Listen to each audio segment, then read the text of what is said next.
ਵੀ ਦੇਖ ਰਹੇ ਸਾਰੇ ਦਰਸ਼ਕਾਂ ਦਾ ਸਵਾਗਤ। ਮੈਂ ਹਾਂ ਕੁਲਵਿੰਦਰ ਮਾਹੀ ਲੈ ਕੇ ਹਾਜ਼ਰ ਹਾਂ ਹਰਿਆਣਾ ਦੀਆਂ ਖਾਸ ਖਬਰਾਂ।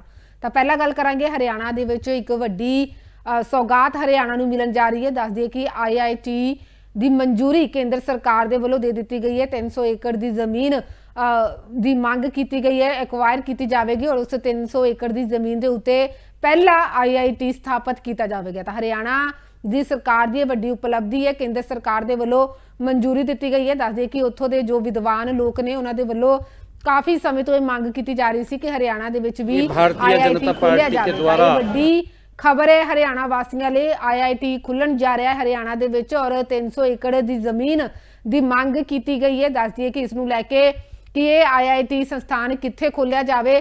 ਤਾਂ ਜੋ ਸੂਬੇ ਦੇ ਸ਼ਹਿਰ ਨੇ ਉਹਨਾਂ ਦੇ ਵਿੱਚ ਇੱਕ ਤਰੀਕੇ ਦੇ ਨਾਲ ਵਾਰ ਵੀ ਦੇਖਣ ਨੂੰ ਮਿਲ ਰਹੀ ਹੈ। ਉਹਨਾਂ ਦੇ ਵੱਲੋਂ ਕਿਹਾ ਜਾ ਰਿਹਾ ਕਿ ਸਾਡੇ ਇਲਾਕੇ ਦੇ ਵਿੱਚ ਇਹ IIT ਸੰਸਥਾਨ ਖੋਲ੍ਹਿਆ ਜਾਵੇ। ਹਾਲਾਂਕਿ ਜੋ ਹਿਸਾਰ ਦੇ ਵਿੱਚ ਇਹ ਜ਼ਮੀਨ ਮਿਲਣ ਦੀ ਤਿਆਰੀ ਕਰ ਲਈ ਗਈ ਹੈ, ਕਿਉਂਕਿ ਜਿਹੜੇ ਉੱਥੋਂ ਦੇ ਹਿਸਾਰ ਦੇ ਨੇਤਾਗਣ ਨੇ ਉਹਨਾਂ ਦੇ ਵੱਲੋਂ ਜ਼ਮੀਨ ਦੇਣ ਦਾ ਦਾਅਵਾ ਕੀਤਾ ਗਿਆ। ਉਹਨਾਂ ਕਿਹਾ ਕਿ ਅਸੀਂ ਇੱਥੇ ਹਿਸਾਰ ਦੇ ਵਿੱਚ ਜ਼ਮੀਨ ਦੇਵਾਂਗੇ ਤੇ ਹਿਸਾਰ ਦੇ ਵਿੱਚ ਪਹਿਲਾ IIT ਖੋਲ੍ਹਿਆ ਜਾਵੇਗਾ। ਉਹਨਾਂ ਕਿਹਾ ਕਿ ਇੱਥੇ 에ਅਰਪੋਰਟ ਵੀ ਨੇੜੇ ਲੱਗਦਾ ਹੈ, ਜਿਸ ਕਰਕੇ ਜੋ ਵਿਦਿਆਰਥੀ ਹੈ ਉਹਨਾਂ ਨੂੰ ਕਾਫੀ ਫਾਇਦਾ ਮਿਲੇਗਾ। ਦੂਸਰੇ ਪਾਸੇ ਜਿਹੜੇ ਇੱਥੋਂ ਦੇ ਲੋਕ ਨੇ ਉਹਨਾਂ ਨੂੰ ਵੀ ਉੱਚ ਪੱਧਰੀ ਸਿੱਖਿਆ ਮਿਲੇਗੀ। ਤਾਂ ਇਹ ਹਿਸਾਰ ਦੇ ਔਰ ਹਰਿਆਣਾ ਲਈ ਇੱਕ ਵੱਡੀ ਖਬਰ ਹੋਵੇਗੀ, ਵੱਡੀ ਸੌਗਾਤ ਹੋਵੇਗੀ। IIT ਖੋਲ੍ਹਣ ਦਾ ਇੱਥੇ ਐਲਾਨ ਕਰ ਦਿੱਤਾ ਗਿਆ ਹੈ। ਹੁਣ ਰੁਕ ਕਰਦੇ ਹਾਂ ਅਗਲੀ ਖਬਰ ਦਾ।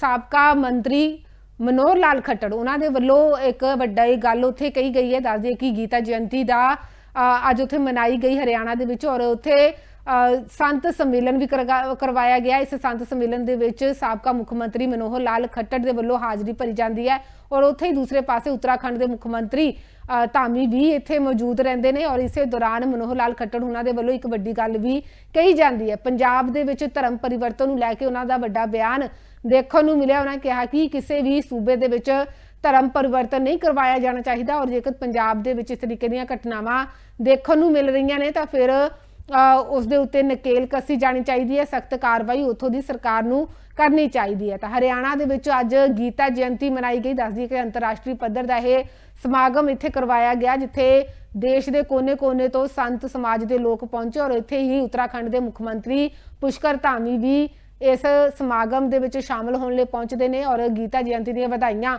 ਉਹਨਾਂ ਦੇ ਵੱਲੋਂ ਵੀ ਦਿੱਤੀਆਂ ਜਾਂਦੀਆਂ ਨੇ। ਮਨੋਹਰ ਲਾਲ ਖੱਟੜ ਉਹਨਾਂ ਦੇ ਵੱਲੋਂ ਇਸ ਦੀ ਸ਼ੁਰੂਆਤ ਕੀਤੀ ਗਈ ਸੀ। ਹੁਣ ਵੱਡੇ ਪੱਧਰ ਦੇ ਉੱਤੇ ਹਰਿਆਣਾ ਦੇ ਵਿੱਚ ਗੀਤਾ ਜਯੰਤੀ ਮਨਾਈ ਜਾਂਦੀ ਹੈ ਔਰ ਇਸੇ ਦੌਰਾਨ ਜਦੋਂ ਉਹਨਾਂ ਨਾਲ ਗੱਲਬਾਤ ਕੀਤੀ ਗਈ ਤਾਂ ਉਹਨਾਂ ਦੇ ਵੱਲੋਂ ਗੀਤਾ ਜਯੰਤੀ ਨੂੰ ਲੈ ਕੇ ਵਧਾਈਆਂ ਤਾਂ ਦਿੱਤੀਆਂ ਹੀ ਗਈਆਂ, ਪਰ ਦੂਸਰੇ ਪਾਸੇ ਪੰਜਾਬ ਦੇ ਵਿੱਚ ਜੋ ਧਰਮ ਪਰਿਵਰਤਨ ਕਰਵਾਇਆ ਜਾਂਦਾ ਤਾਂ ਉਸ ਨੂੰ ਲੈ ਕੇ ਵੱਡੀ ਗੱਲ ਉਹਨਾਂ ਦੇ ਵੱਲੋਂ ਕਹੀ ਗਈ ਹੈ ਕਿ ਧਰਮ ਪਰਿਵਰਤਨ ਨਹੀਂ ਹੋਣਾ ਚਾਹੀਦਾ ਔਰ ਧਰਮ ਪਰਿਵਰਤਨ ਦੇ ਖਿਲਾਫ ਸਰਕਾਰ ਨੂੰ ਸਖਤ ਤੋਂ ਸਖਤ ਕਦਮ ਚੁੱਕਣੇ ਚਾਹੀਦੇ ਆ। ਤਾਂ ਕੀ ਕੁਝ ਕਹਿਣਾ ਹੈ ਮਨੋਹਰ ਲਾਲ ਖੱਟੜ ਦਾ, ਤੁਹਾਨੂੰ सुना देंगे हैं। अंतर्राष्ट्रीय गीता जयंती का एक कार्यक्रम हर वर्ष धूमधाम से मनाया जाता है और दुनिया में अगर देखा जाए तो एकमात्र ये ग्रंथ है, एक पुस्तक के रूप में धार्मिक पुस्तक संदेश देने वाली, जिसका जयंती मनाई जाती है। अन्यथा और ऐसा ग्रंथ नहीं है, लेकिन ये उत्तरोत्तर इसके कार्यक्रम की जो शोभा है वो बढ़ रही है। पहले केवल कुरुक्षेत्र में होता था, फिर पूरे हरियाणा भर में होने लगा, अब पूरे देश में भी होता है और साथ में अंतर्राष्ट्रीय स्तर पर भी बहुत देशों में। और गीता जयंती हमारे स्वामी गीता मनीषी स्वामी दयानंद जी महाराज के देख रेख में कई जगह हो चुका है। मॉरिशस में हुआ, कनाडा में हुआ, UK में हुआ, अभी श्रीलंका में हुआ है, आने वाले दिनों में इंडोनेशिया में होगा। तो ऐसे बड़े बड़े कार्यक्रम, कल ही प्रधानमंत्री श्री नरेंद्र मोदी जी के समक्ष 1 लाख लोगों ने और मुक्त कंठ से और गीता के जो श्लोक बोले हैं वो एक आनंद देने वाला ये कार्यक्रम था। गीता का संदेश हर व्यक्ति के लिए भी अनिवार्य है, समूह के लिए अनिवार्य है। हर समाज में विभिन्न प्रकार के जो आयाम रखने वाले काम करने वाले लोग हैं, चाहे वो गृहस्थी है, चाहे वो विद्यार्थी है, चाहे वो अध्यापक है, चाहे किसान है और इवन यहाँ तक राजनीतिक क्षेत्र के लोगों के लिए भी गीता में बहुत बड़े संदेश ये सब दिए गए हैं। आज उसके संत सम्मेलन में हम लोगों को उपस्थित होने का अवसर मिला। ये खुशी की बात है कि हमारे उत्तराखंड के मुख्यमंत्री रवि जी भी इसमें उपस्थित हुए हैं। मुझे तो हर वर्ष आने का मौका मिलता है, इस अवसर पर पंजाब आने को। सर, पंजाब में बड़े स्तर पर धर्म परिवर्तन किया जा रहा है, कन्वर्ट किया जा रहा है हिंदू से इनको ईसाई धर्म में, उसके लेकर क्या कहेंगे? बड़ी चिंता की बात है और इसमें जो सामाजिक लोग हैं वो तो चिंतित है ही हैं और मुझे लगता है कि सरकार को भी इस पर आगे बढ़ना चाहिए। ये परिवर्तन का जो विषय है ये समाज के हित में कभी भी नहीं रहा है और अभी नहीं रहेगा। इसलिए मैं अपील करता हूँ वहाँ के मुख्यमंत्री भगवंत मान जी को कि ऐसे विषयों को आगे बढ़ने की चिंता करें और इन चीजों को रोकने के लिए अपना जो सरकारी प्रसिद्धि का वो करना चाहिए। आपने संत सम्मेलन शुरू किया था, आज बड़े स्तर पर जा चुके हैं, आपकी ये टीम है। देखिए, मेरा अपना जो दायित्व मैं लगातार हमेशा गीता से ही सीख करके और इन ऐसे कर्तव्यों का पालन करता हूँ। कर्मण्येवाधिकार से भावनेषु कदाचन, इसको अपने जीवन में उतार करके यहाँ तक बढ़े हैं। उसी श्रृंखला में गीता के स्वरूप को बड़ा स्वरूप किया जाए तो अपने उस कर्तव्य के अधीन शुरू कराया था। मैंने तो क्या शुरू कराया था, भगवत कृपा से अपने आप को संतों के आशीर्वाद से हुआ और आज ये स्वरूप बना है तो अच्छा लगा। 2014 में 14 से पहले बहुत छोटी मनाई जाती, 2014 के बाद बहुत ऊंचे सत्र पर मनाई जाती है। लाखों लोग अच्छी बात, कई लाख उनका कुछ फॉल यहाँ होता है। अंतर्राष्ट्रीय गीता जयंती का एक कार्यक्रम हर वर्ष उत्तराखंड ਦੇ ਮੁੱਖ ਮੰਤਰੀ ਪੁਸ਼ਕਰ ਧਾਮੀ ਉਚੇਚੇ ਤੌਰ ਦੇ ਉੱਤੇ ਇਸ ਸਮਾਗਮ ਦੇ ਵਿੱਚ ਸ਼ਾਮਲ ਹੋਣ ਲਈ ਪਹੁੰਚੇ ਔਰ ਉਹਨਾਂ ਦੇ ਵੱਲੋਂ ਵੀ ਪੰਜਾਬ ਦੇ ਵਿੱਚ ਜੋ ਧਰਮ ਪਰਿਵਰਤਨ ਦੀਆਂ ਗੱਲਾਂ ਨਿਕਲ ਕੇ ਸਾਹਮਣੇ ਆ ਰਹੀਆਂ ਤਾਂ ਉਸ ਨੂੰ ਲੈ ਕੇ ਵੱਡਾ ਬਿਆਨ ਦਿੱਤਾ ਗਿਆ। ਉਹਨਾਂ ਕਿਹਾ ਕਿ ਇਸ ਤਰੀਕੇ ਦੇ ਨਾਲ ਧਰਮ ਪਰਿਵਰਤਨ ਨਹੀਂ ਕੀਤਾ ਜਾਣਾ ਚਾਹੀਦਾ ਔਰ जो उत्थों की सरकार है उन्होंने सख्त कदम चुकने चाहिए ने। उन्होंने कहा कि धर्म परिवर्तन के खिलाफ उत्तराखंड के विच उन्होंने वालों सख्त कानून बनाए गए हैं। तो की कुछ कहना है पुष्कर धामी का, तुहानू सुना देंगे। देखिए, धर्मांतरण किसी भी कीमत पर नहीं होना चाहिए और हमने उत्तराखंड में धर्मांतरण का कड़ा कानून बनाया है और उसमें हमने उम्र कैद तक की सजा का प्रावधान किया है। 10 साल की सजा पहले की थी और तो जैसा अपनी मनोहर ने कहा कि माननीय मुख्यमंत्री इसका संज्ञान लेना चाहिए वहाँ पर और धर्मांतरण को रोकना चाहिए। मतांतरण धर्मांतरण किसी भी कीमत पर हमारे देश की संस्कृति में कोई स्थान नहीं। पहला राज्य बना उत्तराखंड में नागरिक संहिता लागू किया, उसको लेकर क्या कहते हैं? पहला राज्य उत्तराखंड में 2022 के आम चुनाव में हम हमारे प्रधानमंत्री आदरणीय मोदी जी के नेतृत्व में चुनाव में गए थे और हमने उत्तराखंड की जनता को वचन दिया था कि भारतीय जनता पार्टी की सरकार बनेगी तो हम उत्तराखंड समान नागरिक संहिता का कानून लागू करेंगे। उत्तराखंड की जनता ने हमें आशीर्वाद दिया, हमारी वहाँ पर सरकार बनी और हमने अपना वचन निभाया। उत्तराखंड देश का पहला राज्य है जहाँ समान नागरिक संहिता लागू। तो उधर आत्मनिर्भर हरियाणा की मुहिम नूं अगे तोड़ते हुए सीएम नायब सैनी होना दे वल्लों एक मुहिम की शुरुआत की गई है। उन्होंने कहा कि हरियाणा के लोगों को अपील उन्होंने वल्लों अज की गई और उन्होंने कहा कि अपनी डीपी के उत्ते हर घर स्वदेशी घर घर स्वदेशी की डीपी बना के लाओ। इस दे नाल ही उन्होंने आत्मनिर्भर हरियाणा की जो एक वैबसाइट भी लॉन्च की और इस मौके उन्होंने कहा कि इस वैबसाइट की मदद के नाल तुसी अपनी डीपी बना सकते हो। तो अपील की गई है सीएम नायब सैनी होना दे वल्लों की कुछ उन्होंने वल्लों कहा गया, तुहानू सुना देंगे हैं। श्री नरेंद्र मोदी जी के नेतृत्व में भारत को आत्मनिर्भर बनाने की दशा में हरियाणा प्रदेश ने www.आत्मनिर्भरहरियाणा.com का शुभारंभ किया है, जिसके माध्यम से आपकी फ़ोटो को हर घर स्वदेशी के नारे के साथ वाली सोशल मीडिया डीपी को बनाया जा सकता है। आप सभी से निवेदन है कि इस नवनिर्मित फ़ोटो को अपने सोशल मीडिया हैंडल पर अपनी डीपी के रूप में लगाएं एवं ज़्यादा से ज़्यादा लोगों को इस वेबसाइट का उपयोग कर आत्मनिर्भर डीपी बनाने के लिए प्रोत्साहित करें। नमस्कार।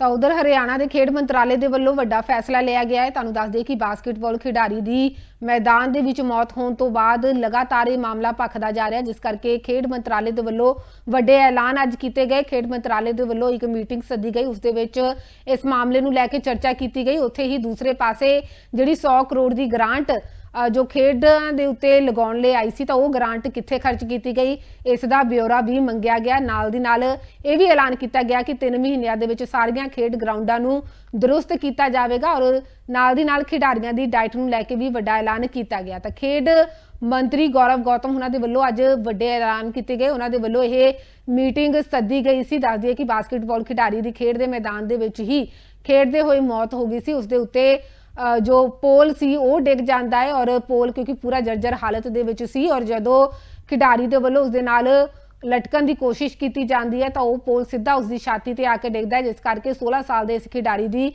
मैदान दे विच ही मौत हो गई। यह मामला लगातार तूल फड़दा जा रहा है, जिस तो बाद हरियाणा के खेड मंत्रालय के वल्लों लगातार मीटिंगां कीतियां जा रही ने और खिडारियां की दुर्दशा नूं होर सुधारन लई और खेड ग्राउंडां की दुर्दशा नूं सुधारन लई वड्डे ऐलान उन्हां दे वल्लों कीते जा रहे हैं। और बीते समय दे विच जिहड़ियां ग्रांटां पास कीतियां गईयां सी खेड मंत्रालय के वल्लों, तां ओह ग्रांटां क्यों नहीं लगाईयां गईयां, जेकर लगाईयां गईयां तो कित्थे लगाईयां गईयां, तो खेड ग्राउंडां दीयां ਜੋ ਤਾਜ਼ਾ ਮੌਜੂਦਾ ਹਾਲਾਤ ਨੇ ਤਾਂ ਉਹ ਕਿਸ ਤਰੀਕੇ ਦੇ ਨੇ, ਤਾਂ ਇਸ ਬਾਰੇ ਸਾਰੀ ਜਾਣਕਾਰੀ ਹਾਸਲ ਕੀਤੀ ਗਈ ਹੈ ਔਰ ਸਾਰੀਆਂ ਗਰਾਊਂਡਾਂ ਦੀ ਰਿਪੋਰਟ ਖੇਡ ਮੰਤਰੀ ਗੌਰਵ ਗੌਤਮ ਦੇ ਵੱਲੋਂ ਮੰਗਵਾਈ ਗਈ ਹੈ। ਉਹਨਾਂ ਕਿਹਾ ਕਿ ਖਿਡਾਰੀਆਂ ਨੂੰ ਵਧੀਆ ਤੋਂ ਵਧੀਆ ਸਹੂਲਤ ਆਉਣ ਵਾਲੇ ਸਮੇਂ ਦੇ ਵਿੱਚ ਦਿੱਤੀ ਜਾਵੇਗੀ ਔਰ 3 ਮਹੀਨਿਆਂ ਦੇ ਵਿੱਚ ਪੰਜਾਬ ਹਰਿਆਣਾ ਦੀਆਂ ਸਾਰੀਆਂ ਜੋ ਖੇਡ ਗਰਾਊਂਡਾਂ ਨੇ ਉਹਨਾਂ ਨੂੰ ਦਰੁਸਤ ਕੀਤਾ ਜਾਵੇਗਾ ਔਰ ਖਿਡਾਰੀਆਂ ਨੂੰ ਸਾਰੀਆਂ ਸਹੂਲਤਾਂ ਮੁਹੱਈਆ ਕਰਵਾਈਆਂ ਜਾਣਗੀਆਂ। ਨਾਲ ਦੀ ਨਾਲ ਉਹਨਾਂ ਦੀ ਡਾਈਟ ਨੂੰ ਲੈ ਕੇ ਵੀ ਉਹਨਾਂ ਕਿਹਾ ਕਿ ਖਿਡਾਰੀਆਂ ਨੂੰ ਵਧੀਆ ਤੋਂ ਵਧੀਆ ਡਾਈਟ ਮੁਹੱਈਆ ਕਰਵਾਈ ਜਾਵੇਗੀ ਤਾਂ ਜੋ ਆਉਣ ਵਾਲੇ ਸਮੇਂ ਦੇ ਵਿੱਚ ਇਹ ਖਿਡਾਰੀ ਦੇਸ਼ ਦਾ ਨਾਮ ਰੋਸ਼ਨ ਕਰ ਸਕਣ।